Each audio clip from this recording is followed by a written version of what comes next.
Hey everybody, Darren from the White Hatter, and welcome to today's Thinkable Thursday. And we are excited. Today we have an expert from the United States, Clayton Cranford. He's from California, and he's a social media, digital literacy advocate, safety trainer. He's also in law enforcement. I'll let him talk about himself in a little bit. And we're going to be talking about this important topic called vaping.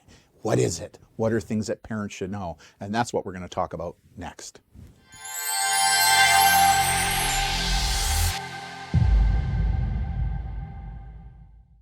So let's meet him. Here he is, right there, in all his glory. There's Clayton, and he's from the United States. He's in California. I'll let him talk about himself here in a little bit. And he's written a great book. It's called Parenting in the Digital World. I've got a copy. I've actually got his first edition. I didn't get his second edition. Great book. Had a good read of it. Highly recommend it. You can head over to his website. That'll be on the links below when we talk about that. So let's bring him into scene. So there he is, right there. How you doing, my friend? Fantastic, Darren. Thank you for having me on your show. How's the weather down in Southern California? It's good. Often it's very good.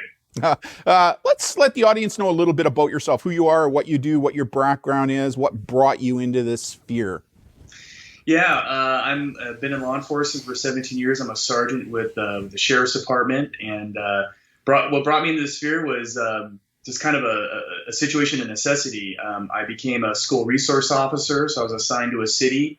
We had nearly 14,000 students in that city. I had 18 schools. I was the one and only juvenile investigator, so I was very busy bouncing around from school to school, dealing with issues. And the two biggest issues I was dealing with were things happening online, social media, and the internet, but also vaping. So this was back in 2012 when I started that position, and really vaping devices just kind of started showing up on the scene. We went from confiscating cigarettes from juveniles to never seeing cigarettes and really only seeing vaping devices from that point on. So I did that for 3 or 4 years. I was a behavioral threat assessment, so I was a team. So I continued with students and families with that, and then I became I ran our department's drug intervention and education program. So we go into it's similar to the DARE program, but right. We would go into schools and educate students about drug abuse and so forth. So, and vaping was the number one topic. And, yeah, we're gonna talk more about that for sure. Now, I understand you're getting close to retirement. Is that true? I am indeed, yes. So I'm about 19 months away. And, not that you're counting. Not that I'm counting. And I'm really looking forward to being able to be doing this and working with families in a more full-time position. So I'm not retiring, but I'm definitely refocusing. Well, I can share with you, after 30 years in law enforcement, retired now for 4 years, there is life after retirement. And like you, once I retired, I was able to move into this gig that we're now doing full-time with Brandon, right, and the rest of our family, which is kind of cool. So good luck on your retirement that's coming up, and I think you're going to fly, right, doing what it is. Because I understand you've presented to just about 1 million students. Am I correct on that? Yeah, it's been about 7 years, and we presented to, we do a lot of work here in California, but also outside the United States. We have, in addition to me, we have 4 other instructors that are all full-time law enforcement, and we are getting the word out as much as we possibly can. Excellent. Well, let's get into some of the questions that I have for you today. So let's look at the first question. So the first question, it's a pretty simple question actually, is what is vaping? Simple question, maybe not so simple. So let's hear what you have to say about that. What is vaping? So vaping is this new technology. It's basically a nicotine or often a marijuana delivery device, and all it is a battery connected to a coil that heats up, which heats up a liquid that's held all together in this one unit that it vaporizes the liquid and it's inhaled into your lungs. So it's just a delivery system, and really the issues that we're running into is, what is in that liquid and what is it doing to us and also obviously to our students who here at least here in California, you're supposed to be at least 21 before you can buy these devices. So we have a lot of young kids using this device. Yeah, here in Canada, in our province, and think of a province like a state in the United States, it's 19 in order to do that. And we're going to dive deeper into some of these things, which kind of segues nicely into the next question I have, which is, what are mods when it comes to vaping, and are there different types of mods that parents should be on the lookout for? And I mean, I found a really good picture that kind of brings up all the different kinds of mods there. So I'm going to bring you in the screen here, and maybe you can talk to us about what are these things, because they all look a little different, and let's go from there. Yeah.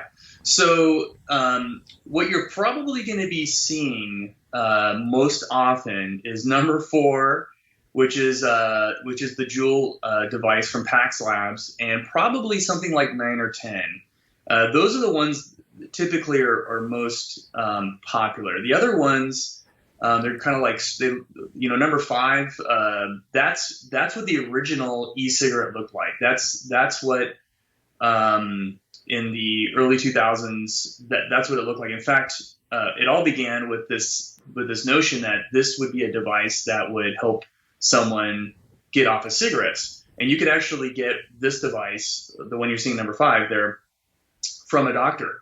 It would be doctor prescribed, and then you would have you'd have nicotine little ampules you put in it, and then you would step down the amount of concentration of nicotine over time to wean you off the nicotine addiction. Mm-hmm. So they made it look like a cigarette because that's what would be most comfortable, most kind of familiar with a cigarette user. Mm-hmm. So you really don't see that hardly ever. I've never seen that on a child or anybody, frankly. Right. But what you're seeing is the Juul device number 4, and then there's other ones that are similar to this, but they may be slightly different shapes. Soren is another device that's very popular. But the mods, typically when we talk about mods, we're typically talking about something that looks closer to that number 10. So it's kind of has this squared kind of Zippo cigarette lighter shape, kind of body. Maybe it fits in the palm of your hand with a mouthpiece on it. And all these work the exact same way. It's a battery connected to a coil, which heats up the liquid. And the mods are interesting for students because it does give you the ability to quote unquote modify it, right? You can mod it.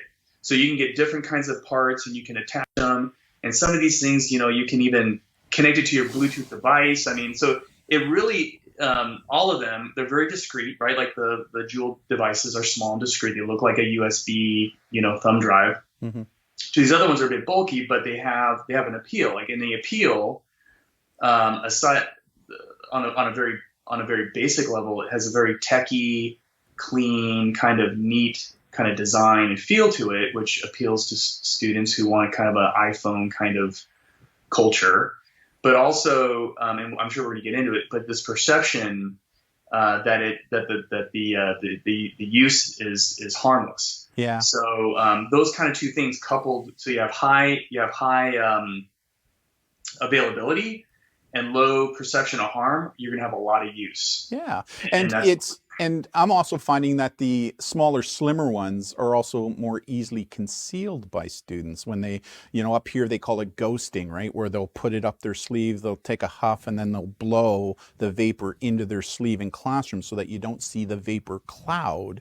But what I just heard you say is that all those mods that we just saw there, they all basically work the same way. They all have a power source, and then they have a coil, and then that coil heats up a liquid or what's called a juice, what we're gonna get into, right? Which kind of, did I get that right? Oh, you nailed it. Yeah, that's exactly what it is. It's very simple, actually.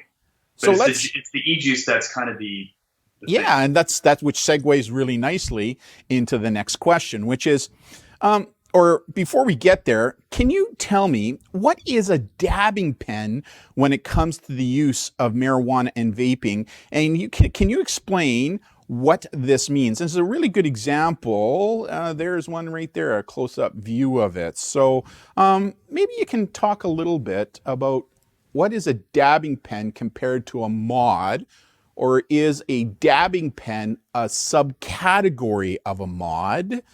Maybe share with us what that's all about. You cannot talk about vaping without talking about marijuana use. When I go speak at high schools throughout here in California, the principals are telling me that more than half of the vaping devices that they're confiscating from students are loaded with marijuana, loaded with some kind of THC product. So you have kind of the nicotine thing, which is obviously a real problem, but then you have the marijuana use, and so dabbing pens, dabbing is known among marijuana use as taking a THC concentrate, like a wax, it's kind of waxy, buttery kind of thing. And what they would normally do, they would just smoke it. They put it into a pipe and smoke it, or some other kind of device like that. So more kind of traditional way of consuming it. But now you have this electronic device that essentially is using that same technology, right? It's heating up that coil, but it's constructed in a way that it'll smoke that wax or that dab. But then you have other devices that are created just for smoking marijuana concentrates. But then you have marijuana oil, right? So it's concentrated into an oil, and like the one example that you just showed us, that's an oil-based marijuana pen. And so they are kind of a subset. They're really kind of intended for just that. And what parents need to know about this is that the vast majority of marijuana smoked today, even if it's like the green leaf product, has 3 to 8, maybe even 10 times as much THC in it than the marijuana that was floating around when parents were in high school, right?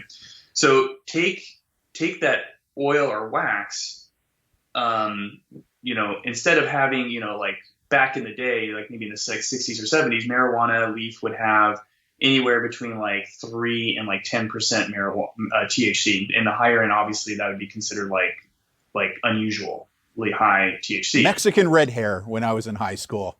Right. The wax today has 80+% THC. Right. And what we're seeing, and studies are showing that amount of THC in a developing brain causes brain damage. Right. So when you're an adult and you want to smoke marijuana, then that's your call. And in fact, probably doesn't have as much effect on your brain because your brain and your prefrontal cortex, all that is roughly developed by your 30s.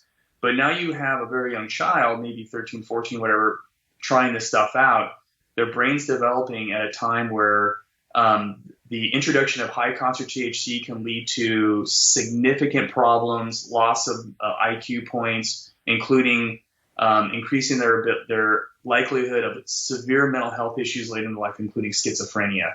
So it's not what it used to be, and these devices are poisoning our kids' brains, and we can say the same thing about nicotine as well. Now, do you find that students will have, say, a regular vaping pod where they're using nic salts or just flavored, and a dab pen specifically for marijuana, where they have two?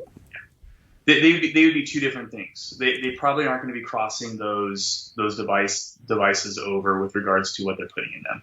So again, it's important that parents understand what these things look like, right? Because to the average parent who sees some of these things, they just think, oh, it's something to do with their iPhone, or, the Juul's a good example, right? So, or they do look like a pen, right? They kind of go, oh, that's just a pen, not a big deal. So understanding what they look like is important. Yeah, and I really encourage parents to check what your kids are doing. And I have two boys. One's in high school, one's in college, and they're good boys, and I trust them. But I also verify. So when my teenage son is heading down to hang out with some friends, maybe shoot some baskets or whatever, and he's walking out with a backpack, I stop him and hey, Zach, let me take a look what's in your backpack. And I just look through it and I send him on his way. Mm-hmm. And I don't expect to find anything, but at least he knows I'm looking.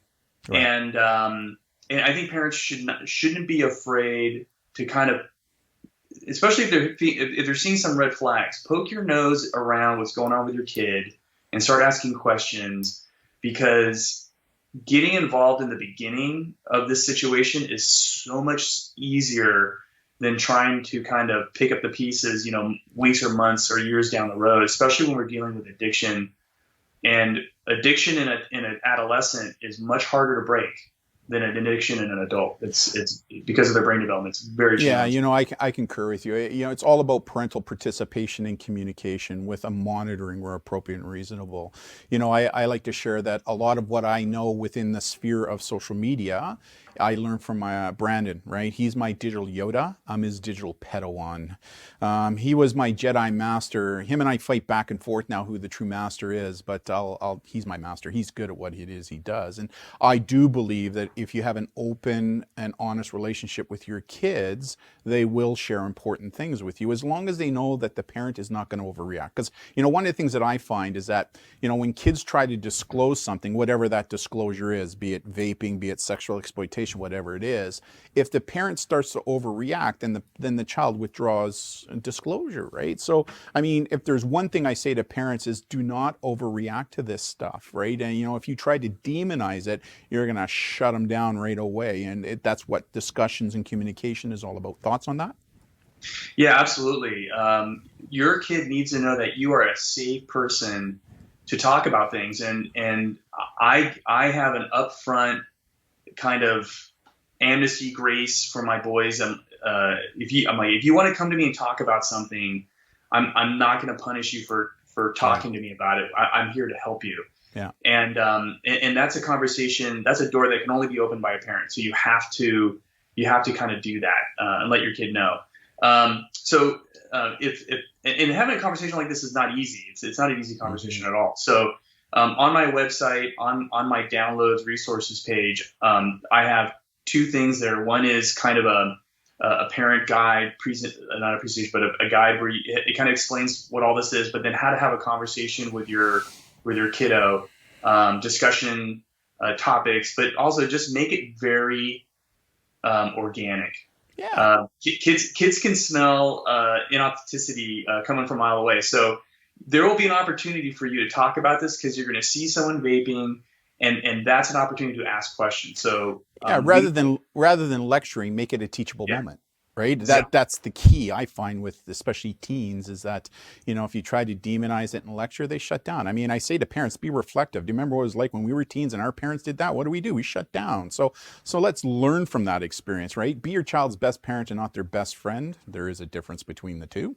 And a part of that is having open and honest conversations to create teachable moments with our kids, and that we hope that we give them the information that they need to make good choices, right? And that's what it's all about. Now, you shared with us what mods are, what box mods are, what dabbing pens are, right?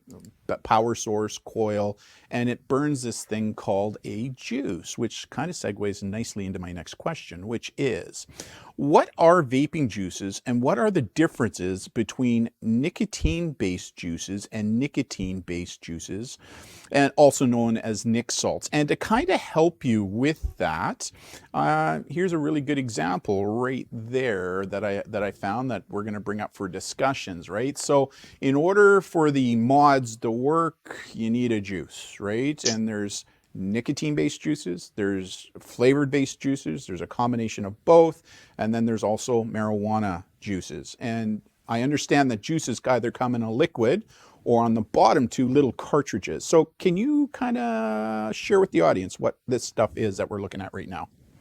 Yeah, so the liquid in there, this is kind of the controversial aspect of this whole thing because there's not a whole lot of research done on, and it's really kind of predicated on the amount of time we've had with these juices, right? So over time, we're going to know better about the short-term, long-term effects of smoking these things. But what people need to know is that this stuff is primarily made of chemicals and compounds that are food additives, glycerin, glycogen, glycol, food flavorings and things like that. And all that stuff has been regulated and approved for your stomach, not for your lungs. So right away, you're putting something in your lungs that was never intended to go there.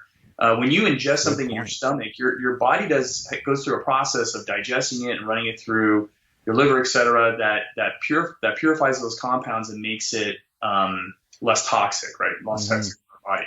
But when you inhale something, it goes directly from your lungs into your bloodstream, and then it goes to your organs, including your brain. So, what is this stuff actually doing? And what's also interesting is that you're taking these compounds and you're heating them up, which if you're not a chemistry major, you just need to know that it changes things. When you heat things up, those compounds change, and you end up getting things like formaldehyde and acetyl and stuff like that weren't there originally. And in fact, they found that by heating it up, there might be small traces of lead and these other things in there, but once heated, those numbers increase by like 50 times in the vapor themselves. And so what's the person who is selling the e-juice, he will say, well, this stuff is safe. But then you say, well, lead and formaldehyde and these other things that are in this vapor are not safe. And then what he will say, his comeback is, but there's very small amounts. There's very, very small amounts of lead and these other things in it. And so when I present this to students, I ask them, how much lead is safe for you? Like, how much lead is okay for you? How much formaldehyde and acetone and all these other compounds are okay for you? And kids will say 0, and that's the right answer. So are very small amounts okay or safe? Well, maybe short term, perhaps. The jury's still kind of out on that. But the problem is that you can't say this stuff is safe because it has these compounds, even in small amounts. And what is that doing to your body over time? Because a lot of these compounds stick around in your body for a while, and they're not secreted out right away. So a question, just before you go on, a question I have that often comes up that I've heard from the kids is that, the juice that I bought, I purchased from a store where the juice has specific tests, and they have the MSDS sheets with them to show the compounds and that kind of stuff. Is industry doing a little better on controlling some of those issues like lead compared to, like, there's a real underground on homemade juices as well, right? Where it's just huge. So I'd like to get your thoughts on that. So the answer, I think, is yes. It is getting better. Although here in the United States, they pushed the regulation for vaping back to, I think, 2023. I think that's correct. But the point is that the industry is now trying to head off the states banning them. So here in California, for instance, we've starting in January 2021, there will be no flavored e-juice available for purchase, and so that it will create an underground where you have someone who's just mixing together this stuff, and you truly don't know what's in it. And the deaths that we had last year with regards to marijuana vaping was deaths that were attributed to kind of off the market marijuana juice. Mm-hmm. And there was the vitamin E acetate, I think it was, which is commonly used to suspend the THC, was the culprit. And we had it all over the United States. So it wasn't just one area; it was kind of dotted throughout the United States, which tells us that this is not an isolated issue. This is something that's happening. Like, somebody's getting this recipe and people are using it all over the place. Right. And if we have a moment, let's talk about nicotine, because that's what I was going to say. If you bring up back this slide, right? Like, you got the juices on the left that are just flavored, and you got these things called nic juices, right? Like, what's the difference between the two?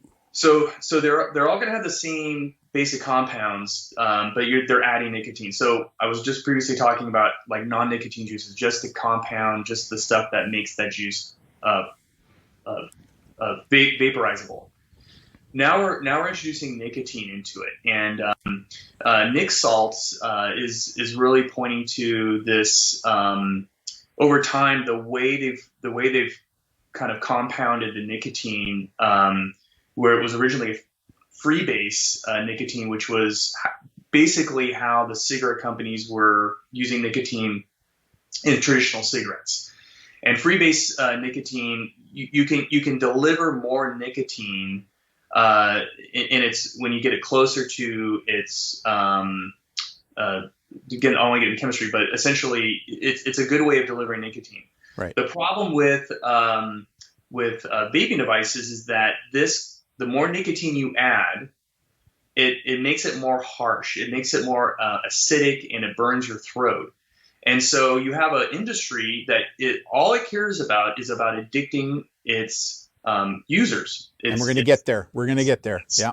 So they want to be able to deliver as much nicotine as they possibly can, while at the same time maintaining a quote unquote good experience. So it wants it to taste and feel good in their mouth and throat. So the nicotine salts is just Pax Labs, who makes Juul. They patent, and they came up with this way of adding some other chemical in there, which alters the nicotine so that they can pack it with more nicotine, but at the same time making it taste better. So those are nic salts. So people are choosing nic salts because it tastes better, it feels better, and they're able to consume more nicotine. So that way. when parents, like I remember talking to some parents, and they said, so is it like a granular salty thing that are in these things because they're called nic salts? Or that's the first thing that comes to their brain, right? So again, for clarification, what does that mean?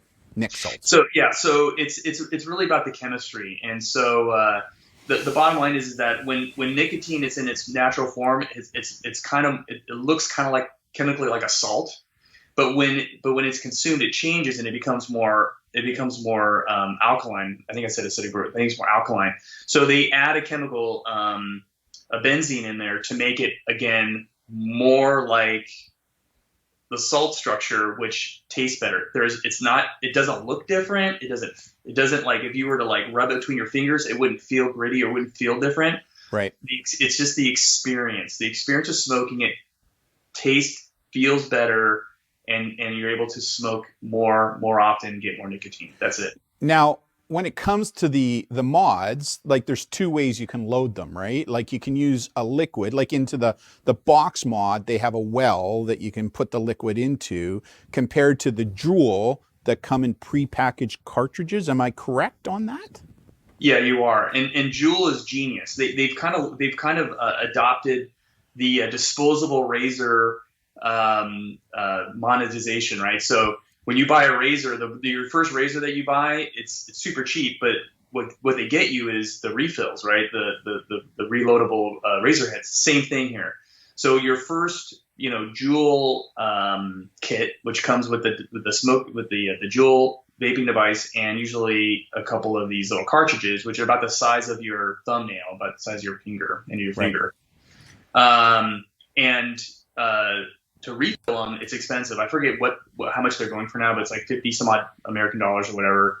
So it gets very expensive, and you can't refill the cartridges. You have to buy new cartridges. I kid you not. I ran into a high school student last year who approached me and disclosed to me quite freely that they go down to the U.S. quite a bit, not so much now during COVID, but when they went down to the U.S., they could go into a corner store to buy the Nic Juuls, right, the nicotine Juuls, and they would buy hundreds of them and then cross back into Canada with them, which is not illegal, and then sell them at a profit up here in Canada because students just can't get them in the convenience stores like they can in the United States, right? So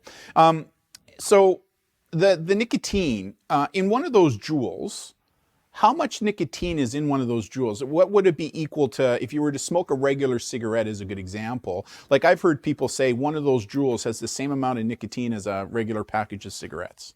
Yeah, I forget how many 50 milliliters of nicotine. It's roughly a pack of cigarettes. So what makes this different is that you're smoking something that is cool. It tastes good. It's got a flavor that maybe is really desirable, whatever that might be. And it's creme brulee, or that's a very popular one for Juul. And you don't have the burning kind of side effect of smoking a traditional cigarette. So anybody, a kid, could sit in potentially in one sitting, consume an entire pack of cigarettes worth of nicotine in one sitting. Right. Now they're going to have the physiological effects of the nicotine, which includes maybe their heart rate's going to be going through the roof if they're not used to that level of nicotine. But it's doable. So they're able to smoke more nicotine more often and more concentrated, and then that's passing their blood-brain barrier. And we know nicotine is a brain poison, and it's related to all sorts of problems. So, and have you heard the term Nixic before? Yes. Yeah. And so what is that? I mean, see, this is one of the issues. One of the things that I hear from the kids that are moving to the nicotine is they want to get the headies, as it's called within the vaping culture with the youth, right? They huff it to get the heady. That's why a lot of them will get up to go to the bathroom when in fact they've got a small vape tucked up their shirt or their hoodie, and then they'll go in and get the Nicky or the heady. But Nixic can become a medical emergency, correct? Yeah. So when your heart rate is, should be in the 70 to 80 range, and you're sitting there and you are, 120, 130 beats per minute, lightheaded. We've had kids pass out, going to the bathroom to do that. So it has a incredibly powerful neurological, physiological effect on their bodies, and it's important to note too is that obviously not every kid's doing it. A pretty big chunk are, and kids who never would have smoked cigarettes ever are vaping. But what it is doing, it affects everybody. So when I talk to kids at schools, they don't call the bathroom anymore. They call it the vaping room. So if you're a kid and you don't want to be around this stuff and you want to walk into the bathroom because you need to use it, it's filled with vaping smoke. You're sitting in your classroom trying to study, and there's a kid vaping and blowing the vape in, like you said, into their sleep. Yeah, I mean, it is incredibly disturbing to other students. It's distracting, and it's also there's secondhand vaping smoke, which is a real thing, and it can also be affecting the health of other people around you. So just two more comments. I've heard from students say as well, because like you say, those pods can become quite expensive to the point where youth have told me now, because they now get the nicotine addiction. And am I correct that a lot of these pods like Juuls, they come in, you can buy different percentages of nicotine, right? So like some are 0.3, some are 0.5, like you can change the degree. But one of the things that I've heard from the kids is that they get addicted to nicotine, but yet the vaping becomes so expensive. Now what do? They now go to cigarettes. It's almost become like a gateway now into cigarettes. Am I correct? Are you seeing the same thing in California? Yeah, you are absolutely correct. I think it's something, I can't tell you off the top of my head, but there's a study, students who smoke cigarettes, I believe 20% of them started with vaping. So they would never have smoked. They would never have smoked in the first place. It wasn't for vaping. So it is a gateway. Absolutely. And kids who smoke who are vaping nicotine, there's a gateway crossover to marijuana. So they're one is in hand with the other. One of the things I've heard from the kids up here as well is a lot of them who got addicted to the nicotine vaping, all of them have said to me, I wish I would never have started. Like I had no idea, right? It's amazing to hear that from them, actually be very honest and say now that they got addicted to the nicotine that they wish that they never started it. But you also mentioned something about the the bathrooms becoming vape rooms, not bathrooms. I mean, one of the things I share with parents, a lot of the vaping juices that the youth are using now have a flavory scent to them, like cotton candy or stuff. So, one of the things I share with especially parents, because if the kids are vaping at school, they're probably doing it in their bedrooms as well, right? Like, so if the parent smells like a fruity flavor, or is that a good indicator maybe to dig a little bit deeper? It is, and it's not uncommon for, especially if they're refilling those mods, so they have like the little screw-on little plastic top thing. Those things leak, and they are sticky and nasty, and they smell. They're very strong. So you pick up your kid's backpack, and you get a whiff of gummy bears. It may not be gummy bears. It may be that this stuff's leaked in their backpack. Really good. I mean, again, these are hints because our big part of our audience are parents, right? And so giving parents some of these indicators to be aware of. Yeah, what you smell like Coke is, when I mean Coca-Cola, not the powdered Coke, may not necessarily be the Coca-Cola that you're thinking about. Next question for you is, what ages or school grades have you found that teens start to experiment with vaping? What's been your experience? Well, we see this, we see it starting pretty early, but maybe middle school. So for us, that would be sixth, seventh, eighth grade. Yeah, same here. But often we have a kid in elementary who's fourth and fifth grade, and they show up to school and they bring their older brothers or sisters vaping device with them as almost kind of a show and tell situation. Yeah. So they may not be smoking it, or maybe they are puffing it or whatever because they think they want to be cool, they want to be like the older kids. But we are seeing younger kids with it. There is kind of this halo effect when you have the middle school kids using it.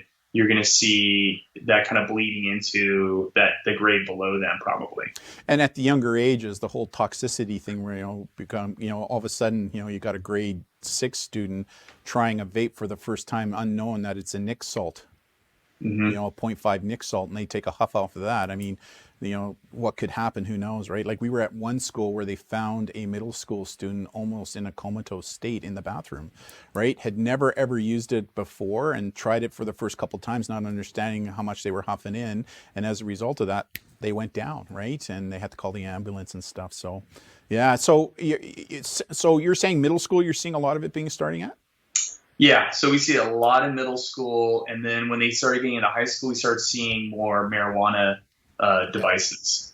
Yeah. But yes, so it's pretty ubiquitous. Start 8th going into 9th grade into high school, we see it everywhere. Next question. I know that up here in Canada, as well as in most states, to purchase a vaping mod or juice, you need to be over the age of 18, if not older. You said 21 in California. How are teens getting around these things? Like, if you have to be 18 or 21 to purchase them, then how are these kids getting these things? Yeah, so usually it's somebody who is of age who will buy them and then sell them to younger kids. So it's like bootlegging alcohol when I was in high school? Yep. There's that going on.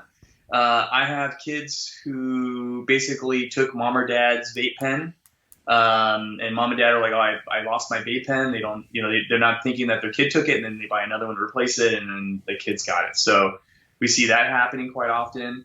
You can buy these devices online, and there's really no age verification as long as you have a credit card. So kids are usually buying prepaid credit cards, or if you get one for a birthday or whatever, they use that. They buy the device online, it gets delivered to your home, and it's a package waiting for them on the doorstep.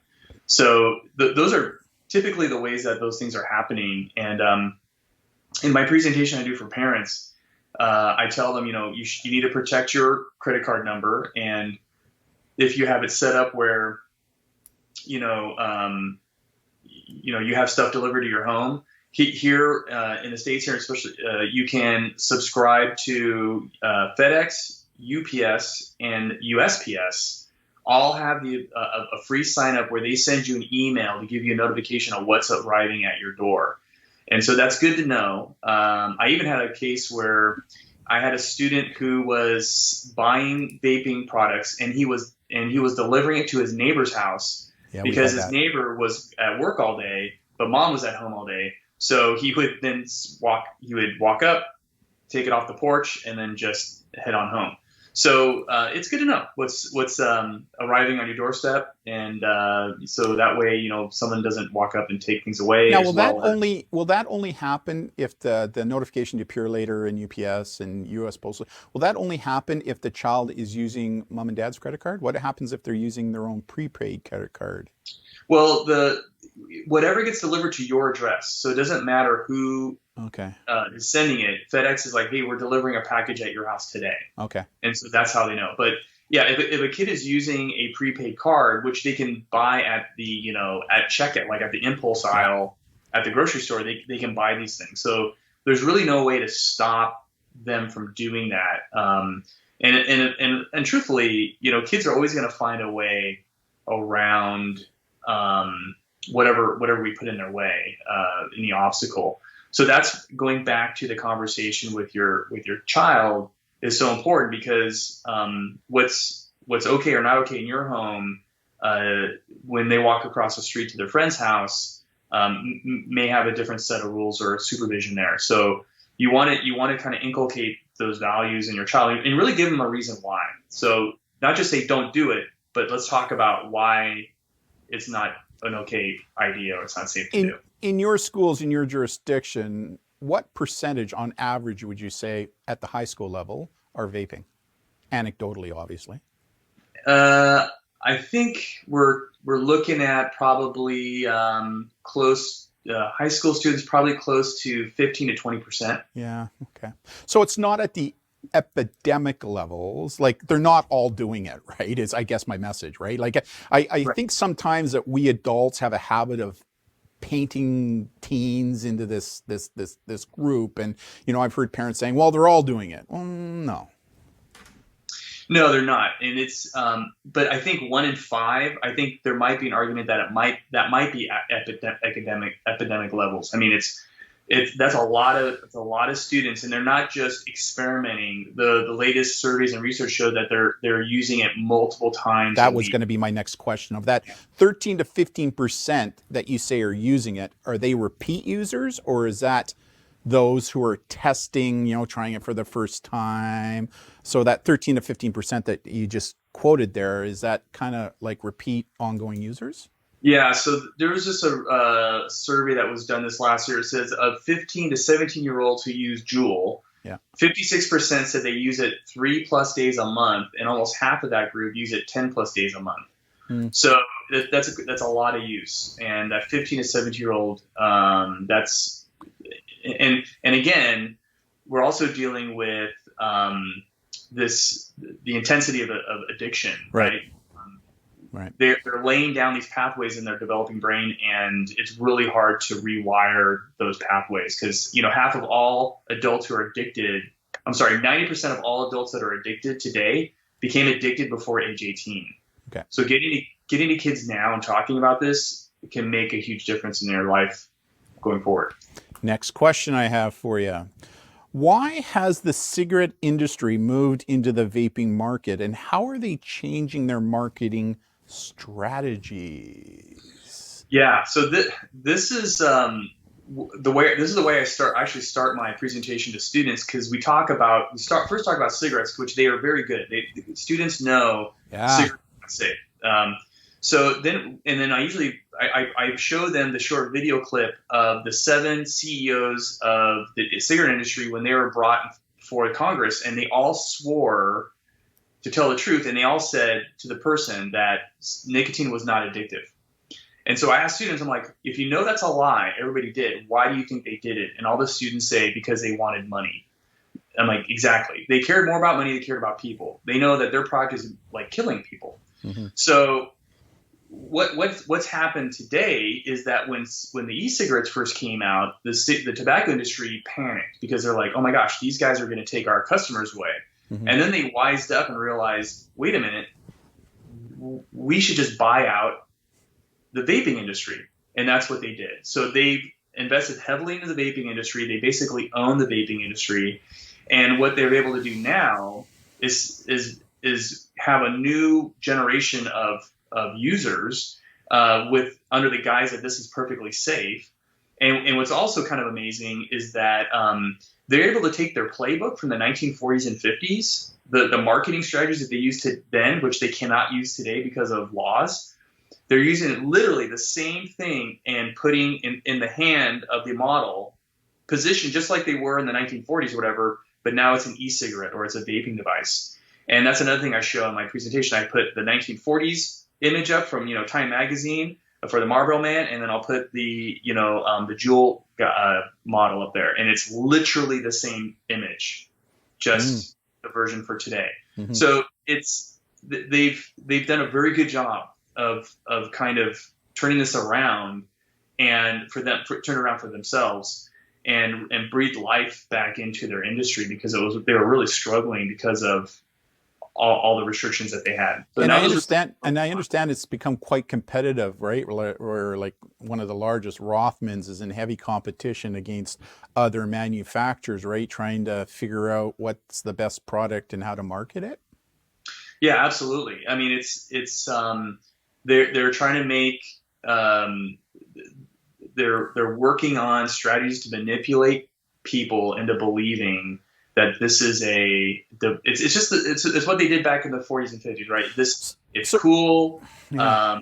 It's fun to do. It's like it's the same idea, but then they don't have to tackle the common knowledge that cigarettes are cancer causing, right? So now they can say, well, these are safer than cigarettes, which I think that's a question you have coming up, right? I do. So I'll leave that for that question, but All right. they've really have the best of both worlds. They have a device that addicts people, and then they have this general consensus that it's harmless, Right. and they're killing it because of that. Kind of brings into the next question, segues nicely. Here's the question. You will hear teens state that vaping is safer than smoking cigarettes. Is it safer? And what is the evidence-based medical research showing us? I mean, a good example is you hear a lot of the kids say, it's just water. I'm just breathing in water. Yeah, what's more safe than water? That's amazing. And that's what I show a picture of a guy, blowing out a huge plume, and I'm like, what is that? And kids are like, it's vapor. What is vapor? It's water. Well, then I start showing them that no, it's this chemical in this e-juice doesn't magically turn into water just because it got heated up and goes in your lungs and back out. Like all this is common sense, and they would all agree, like, yeah, you're right, but what is it? And so we start talking about the good compounds, which you already did. Now the thing is you have the guy who's selling the device and selling the e-juice, he can make a claim that this is safer than cigarettes, which empirically it is. Like there's no question that this stuff is safer than cigarettes. We know a lot about cigarettes. We've had them for hundreds of years, and we know that it's cancer causing and all the carcinogens and all the things that are in there. There's no question how dangerous cigarettes are, and clearly the vaping devices aren't to that level. Now, but he's giving your kid two choices.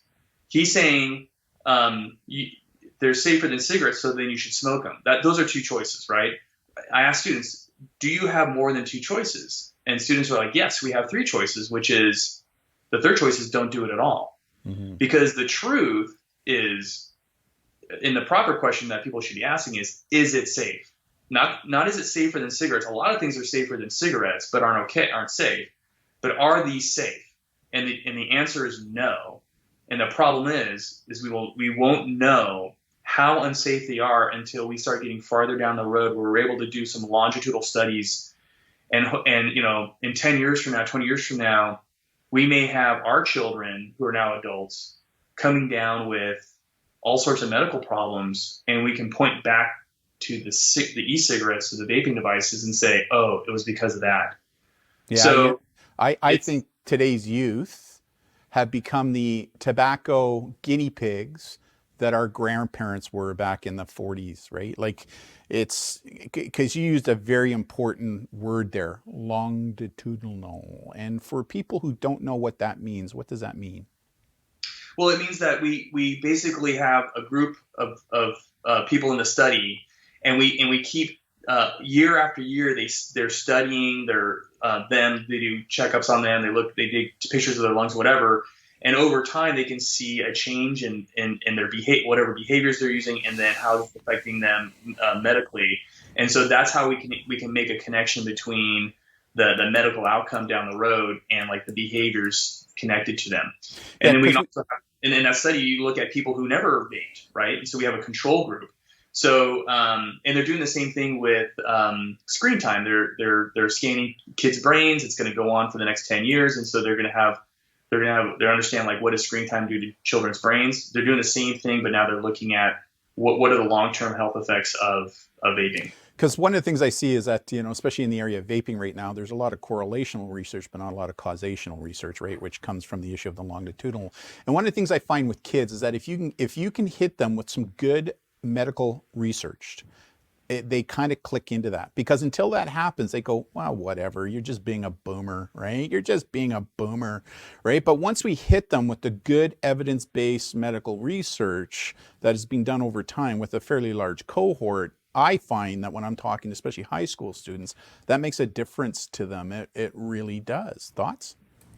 Yeah, I agree, and that's really the challenge right now, because we're asking somebody who an adolescent child whose prefrontal cortex is not fully developed, which is the part of your brain you use for making good choices. You're asking them to think multiple years down the road, and what is this going to mean for you, when their brain is really thinking about what makes me feel good right now. So that's why kids do impulsive stuff. They're more likely to take risks. That's why we've always battled cigarette or alcohol use with teens. So none of this is new in the sense. It's just become a bit more complicated, because now we're dealing with a product that, on the face of it, like I said, low perception of harm, high accessibility. We have kids trying it because they're like, well, what's the big deal? Yeah, to bring to your attention, Canada just released a medical peer-reviewed research where it shows that individuals who vape are now more prone to medical contraindications of COVID-19. Right? Some really good research, peer-reviewed research just came out on that very issue. And that's one of the things that I'm now sharing with the kids, right? Because again, the kids in COVID think, oh, we're not catching it. And I go, well, no, that's not true. You're at a risk. And if you're vaping, you're even at a higher risk of far worse contraindications taking place from COVID-19 than maybe somebody who doesn't vape. Yeah, absolutely. You're compromising your whole pulmonary system by ingesting these chemicals in there. Again, chemicals that were never intended to go in your lungs, only for your stomach. Yeah, that's the first time I've heard that. I really like that. Next question I have for you. Pretty simple question, but important question. Is there such a thing as safe vaping, or should we be saying safer vaping?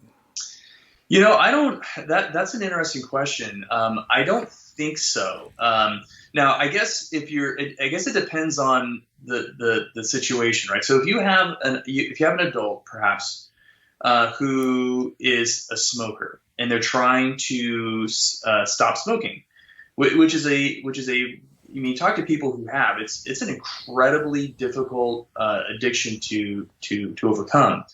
And if through a doctor's guidance, using a vaping device to do that, like if that can help someone, stop smoking, then yes, I think that there's an application there that would be considered safe, right?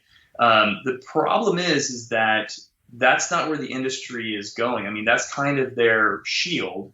But it's not really what the industry is interested in. The industry is interested in getting people hooked on nicotine, the opposite of what we just talked about. So I'm not sure if there is truly a thing that's considered safe. Could down the road, could there be some changes in the technology and the what's in the e-juice that would make it safer? I possibly. Again, I don't see that changing very much over time. And I think it just kind of flies in the face of common sense, the idea of ingesting something directly in your lungs that's not oxygen. It just doesn't really seem like that's going to be your safest choice. I would concur with you on the medical side of things. Like, I know that doctors up here will use prescribed types of pens to help wean people off of tobacco smoking under direct medical supervision, right? But here's my question. I'm your son. I walk in. Dad, what would you rather me smoke? Tobacco, cigarettes, or vaping? Yeah, I hear this all the time. In fact, I know parents who come up to me after my presentations and say, I allowed my child to vape because I thought it was safer than marijuana or something else. I have a strict no use policy in my home, period. and not just and it's not just a no, like maybe when we asked our parents if we could do something, they said no. Their response was, and if you said why, their response was because I said so. Yeah. I don't think that flies anymore, especially with the internet. So I tell my children why I'm telling them no. There's good reasons behind this, and especially your brain. And one thing that I tell parents is that there may not be a bigger factor in your child's success in life than a healthy brain. There may not be anything more important than that. A healthy brain will give them the best chance for supporting themselves, having healthy relationships, being healthy with themselves. All the things kind of are wrapped around this, and this stuff, especially at this time in their life as an adolescent, is very impactful to their brain development. And there's lots of research to show that, especially nicotine and marijuana. So I don't think there is like I said, there's more than two choices. It's not just this or that. There's actually the healthy choice, which is no.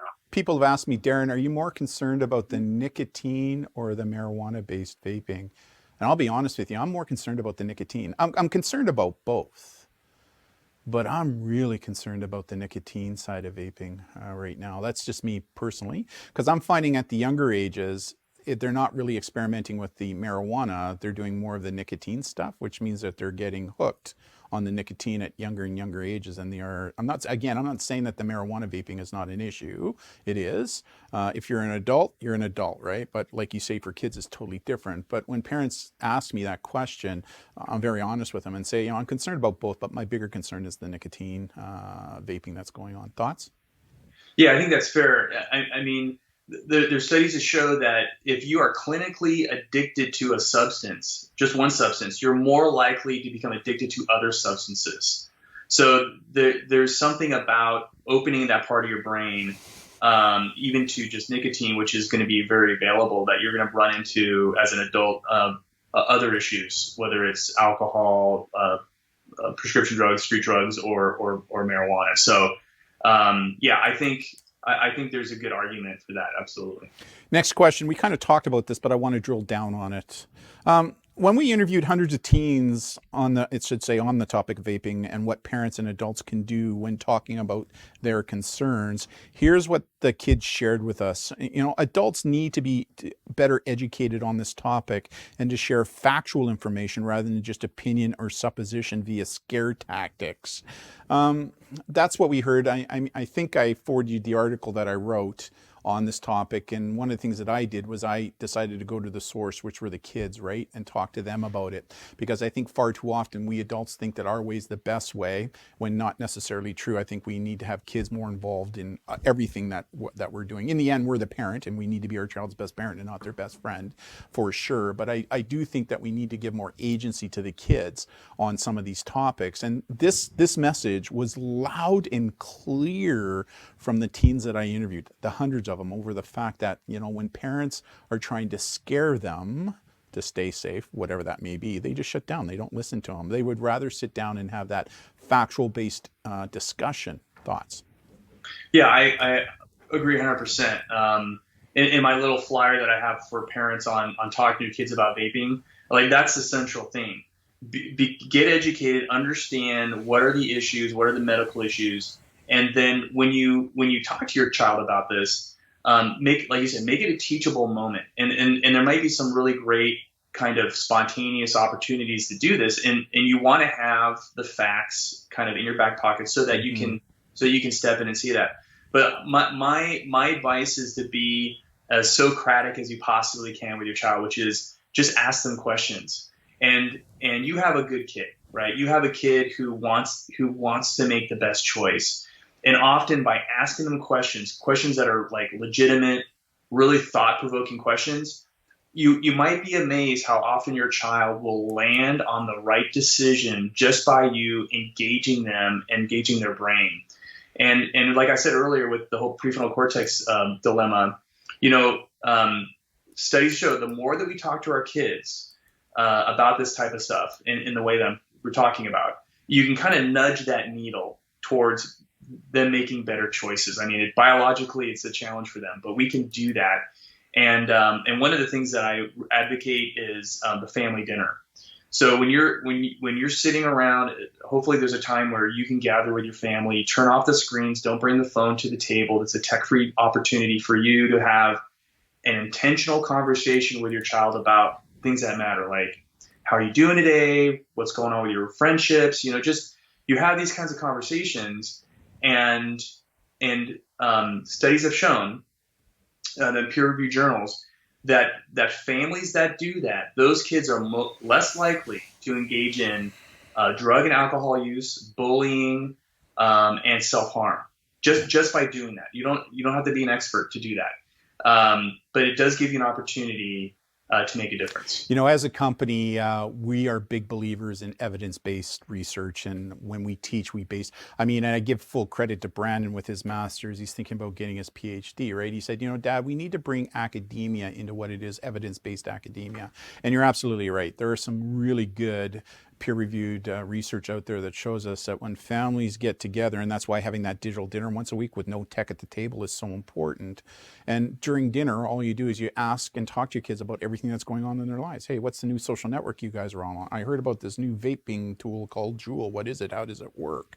It's amazing how that can generate discussions at a family level. And you're right, that research shows us that families that do that, those children are far less likely to get involved in less than desirable behavior, whatever that less than desirable behavior is. But one of the things I've heard clearly from kids is this: I try to talk to my mom and dad about this stuff, but they have no patience. They have no patience. And the reason is because I find adults, when we learn in an incremental manner. A, B, C, D, E, F, G. When kids teach, they go A, B, Q, M, Z, W, T, and it drives adults crazy. So if there is anything else that I can say to parents is that if you give your child a little bit of patience and sit down with them, you'll be amazed at the connections you will make. Comments? Yeah, I couldn't agree with you more. And those moments are gold. And the researcher said in the study, he said it doesn't necessarily have to happen at the dinner table, but when you're any time where you just have that distraction-free opportunity to talk to your child. So if you're in the car and they're in the back seat and maybe you're driving them home from school or whatever, ask them to take the ear pods out of their head and then have that conversation. Because it's not as if they can jump out at 80 kilometers an hour, 80 miles an hour, right? In your case, down the U.S., right? You have a captive audience, and so take those opportunities and be intentional about it. That's maybe the best advice I can give on that. Last question I have for you is, what are some good online resources that parents can turn to educate themselves further on this topic? Because I'm sure that there are going to be parents who are going to want to take what they're hearing from here and just dig a little deeper, right? What are some good resources that you can point to that they can go to learn more about this topic? Yeah, so I would invite people to go to my website. And for sure. And what's your website again?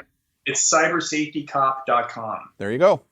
And we go to schools, talk to parents and students about this. We also obviously are doing it via distance learning now.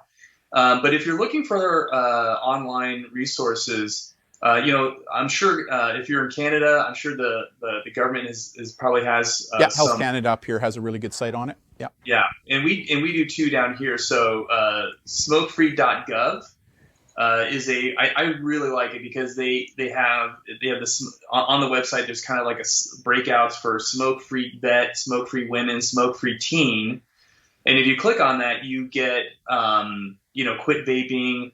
And then it talks about, and it's almost written for the student, which I think is really neat because it talks about build my vaping quit plan, how to quit vaping, your first day without vaping. So it does a really neat job of kind of these building blocks to help a teen deal with this. The other one that I like is tobaccofreeCalifornia.com.